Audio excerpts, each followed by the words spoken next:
Good afternoon, and very good afternoon. Welcome to the show.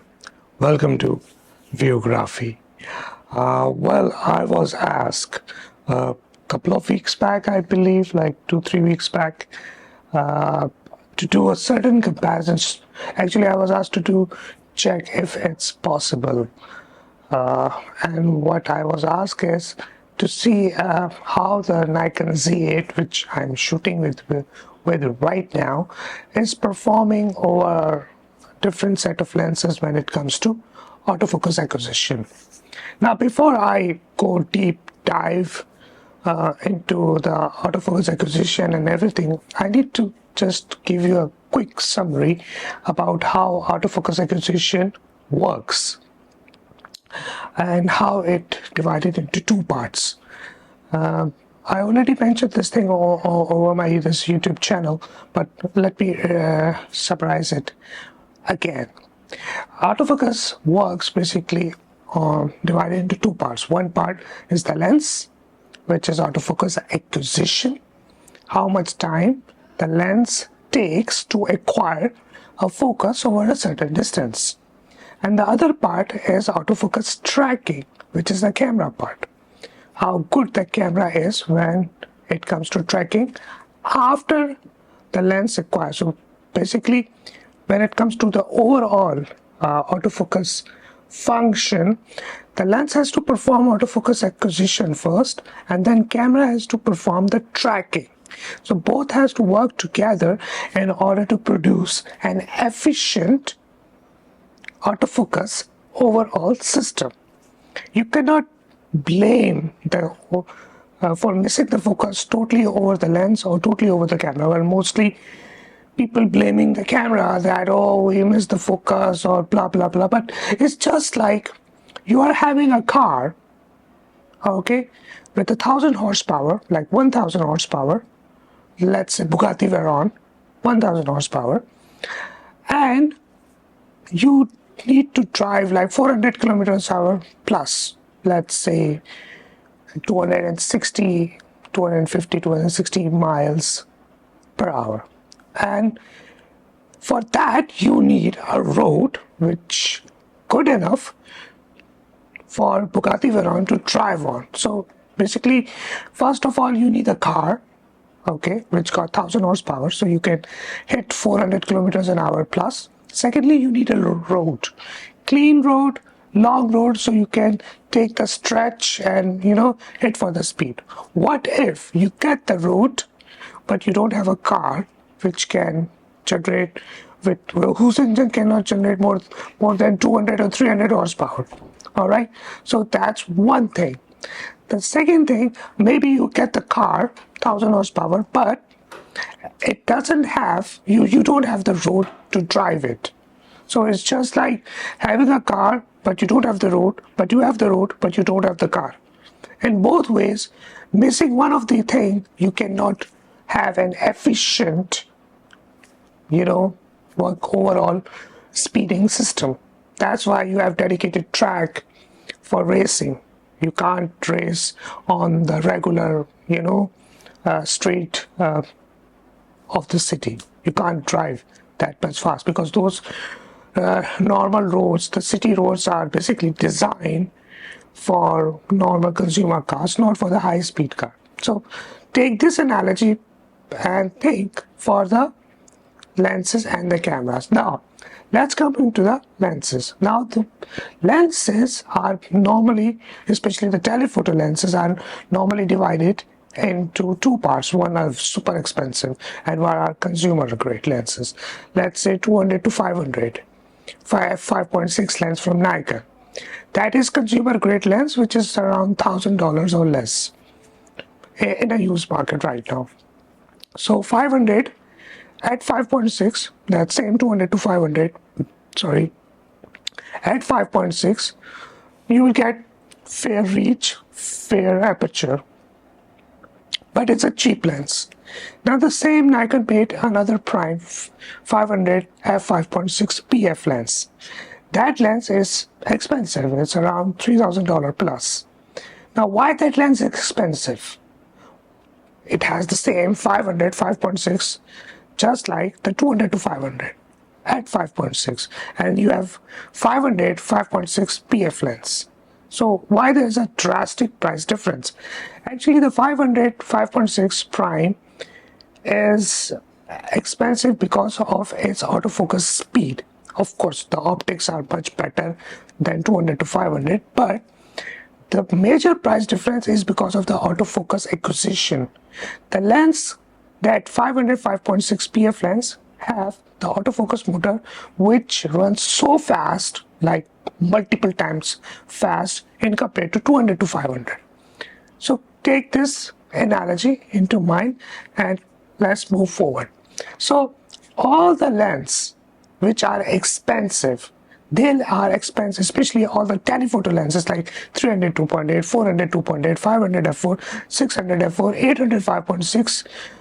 All these lenses are expensive not because of the reach. They are expensive because of the autofocus acquisition. They have the very fast autofocus motor built into it, so that's why they immediately acquire the focus.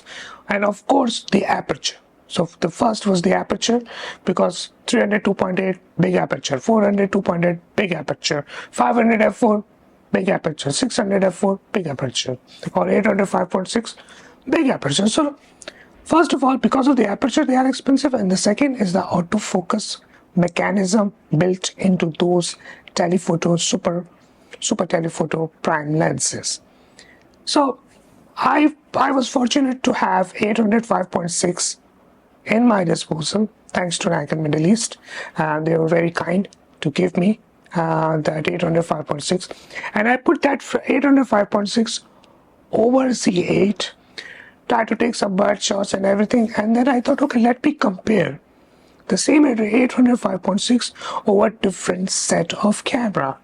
And the different set of camera that I have, I was fortunate to have in my disposal was a couple of DSLR, couple of mirrorless cameras, and I put that same 800 5.6 EFL lens, which is the DSLR mount, F-mount lens, using a FTZ adapter. I put that on this Z8, and then I put on the DSLR, and I see the significant autofocus acquisition performance in all those DSLR over and the mirrorless at the same time. The lens is the same, 800 5.6 EFL lens, and I put even the Z30 using an F2Z adapter, then Z5, and then I used D500, then D3S, and then I put Z8, and the same lens performed drastically different on every single camera that I used, regardless of the DSLR or mirrorless. So I'm going to take you to the field test right now, so you can see and by yourself how each camera perform, and then I'll try to put them in my video post editing, all of them side by side, so you can see how each camera perform. So let's go into the field and see. Alright guys, so this is our first setup. I am standing somewhere in the desert of Sharjah, and what we are going to do is to check the AutoFocus Speed Test. This is our lens, 800mm f5.6 EFL lens, which is the latest for the F mount, and I will be using the Nikon D500 on it. So let's see. So in this setup, what I'm gonna do, I will be doing the autofocusing from close to infinity. I'm going to rotate the focusing dial to the nearest autofocus point, and then I will be using the back button autofocus in order to achieve the focus to the infinity. So here is our first try. As you saw that, I'm going to rotate back the focus range back to nearest. I'm going to do the second attempt. That's the second attempt, and then I'm going to go for the third one. 1 2 3. Yep, third attempt. Alright guys, so this is our second setup, same lens, and this time I'm using Nikon D3S. D3S is a legendary camera. So I will be using the back button autofocus. I will be turning the focus ring to the nearest, using the back button autofocus, firing. That's to infinity. That's the first attempt. Going for the second. 1, 2, 3. That's the second attempt. And then I'll be going for the third and final. 1, 2, 3. That's it. Alright, so this is our third setup. Same lens 800 5.6 over the entry level Nikon Z30. Yep, I use that camera, and I also configured this tiny button for the back button autofocus. So I'll be pressing this button to move the focus ring. So that's my focus ring. Let me switch to the nearest point. That's what I did, and pressing the button. That's my first attempt. The struggling because I lost the button. And the second attempt. Oh, it's slow. Let's go for the third. And that's the third attempt. This is our fourth setup, and I am using Nikon Z5. Yep, the Nikon Z5, which nobody knows about most of the time. And over is 800 5.6. The same practice from close to infinity, and I'll be using this back button autofocus for the firing. Turning on the camera, and let's do one more shot. This is the first shot. That's the first attempt from nearest to farthest. Going for the second. 1, 2, 3. That's the second attempt. And now going for the third one. 1, 2, 3. Bang. So this is our last and final setup with this 800 x 5.6, and I'm using the mighty Z8. This is the main point in order to see how how Z8 will drive the focus for this, and same back button autofocus system I'm gonna use to see how it goes. So that's first attempt. Wow, that's blazing fast, man. That's fast, really fast. Second attempt. Whoa, that's really fast. Third, bang. That's fast. As you can see, even I'm just trying to show you the autofocus system of the Z8, how quickly it requires the focus. Even at the farthest point, oh man, that tree is far. But over on this, using this 800mm, it's becoming very close. So one more time, bang.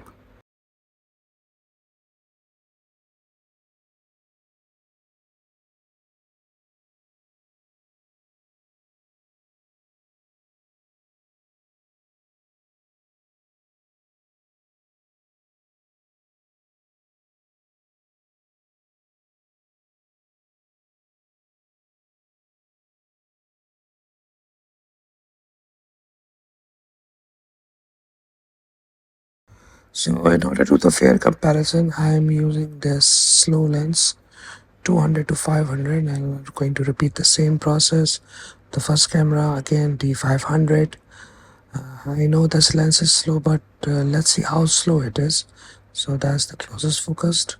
First attempt. Oh man, it's very slow. No, second attempt. Oh man, that's slow. Third attempt. Damn. That's our second setup. The same 200 to 500 slow lens on Nikon D3S. Yes, one of my favorite DSLR. Going to do the same practice. Let's go for the close focus. 1, 2, 3. First attempt. Man, it's slow. The lens is so slow that even the fastest camera is not able to do much. Same slow. 1, 2, 3. Well, that's going to be interesting. The slower lens 200 to 500 5.6 on a very slow camera, which is Nikon Z30. So let's see how slow it's gonna be. Let's go for the first attempt. Rotate the ring first. Yep, goes to the close focus. And oh man, it's nearly equal. 1, 2, 3. Yep. It's not much of a difference compared to the previous ones. Let's go for the fourth attempt. Same 200 to 500 or Nikon Z5, which is kind of a moderate camera. Still slow, but let's see. First attempt, let's rotate the focus ring first to the close. 1, 2, 3. That's first attempt. Then 1, 2, 3. That's second attempt. And then 1, 2, 3. So this is going to be interesting one. A slow lens, 200 to 500 over the fastest Z8. Now that's how I want to see how the Z8 is going to push the 200 to 500, and it's the same. It's not much of a difference.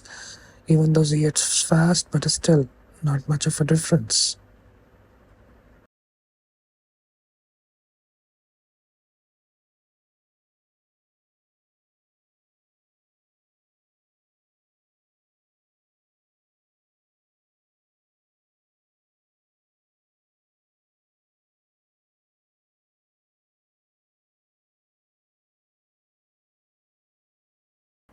All right. So now you saw the comparison side by side, and it was very clear that the Z8 was, performing blazingly fast on the 800 5.6. So in order to achieve the efficient overall autofocus system, you need a camera which supports high speed autofocus drive for all these lenses. Now, of course, these are expensive equipment. So autofocus, an efficient autofocus system basically costs you.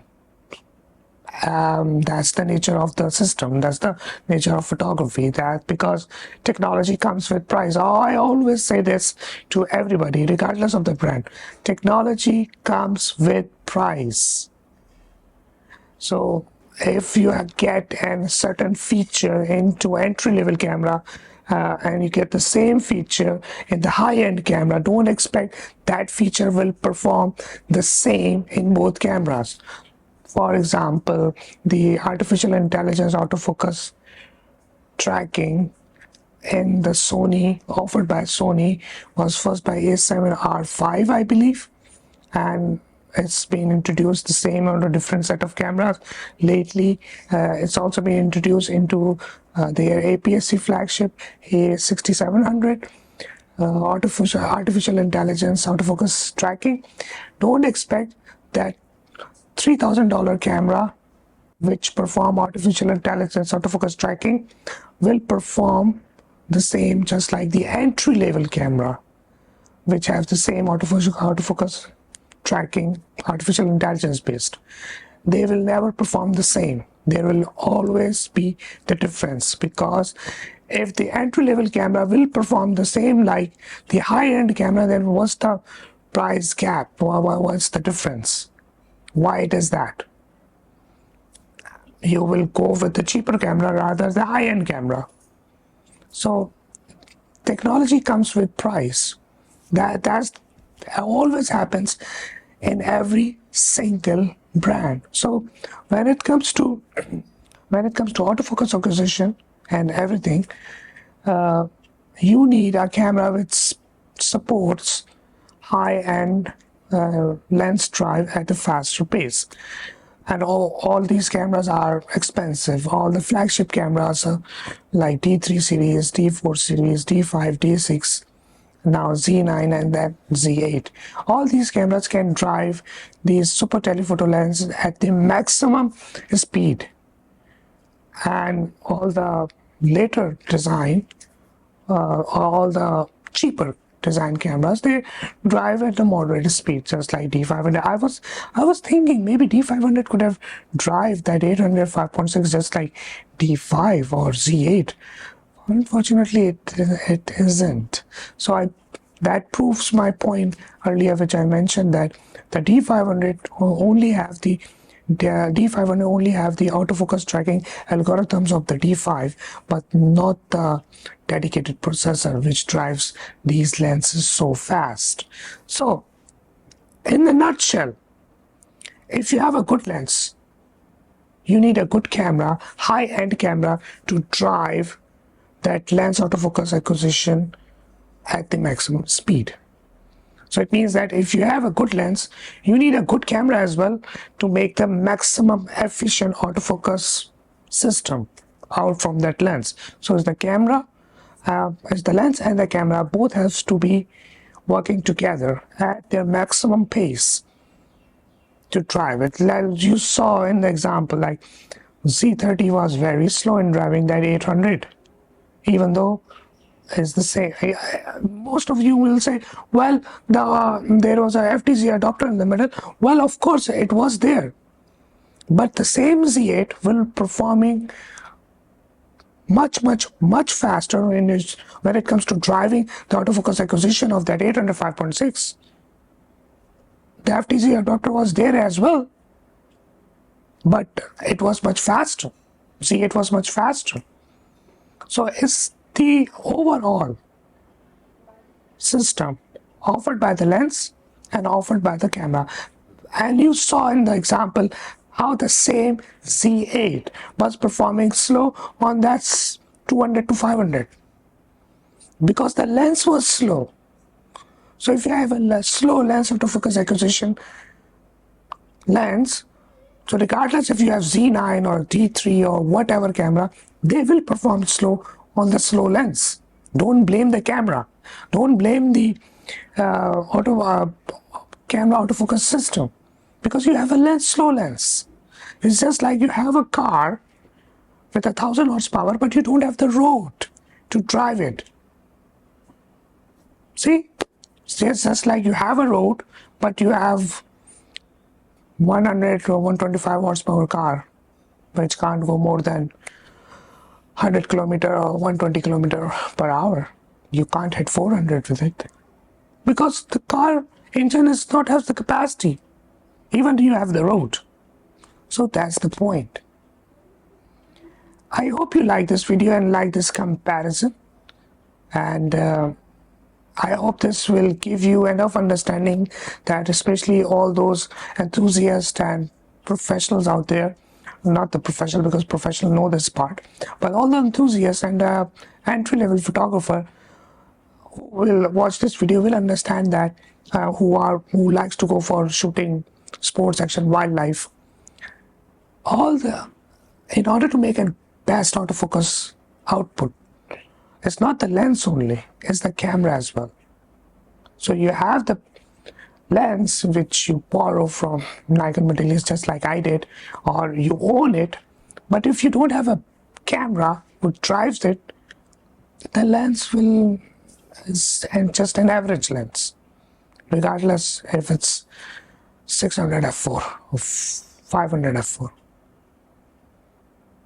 I hope you like this video and like this comparison side by side, and I'll see you guys in future with some new content. Till then, take care. Bye.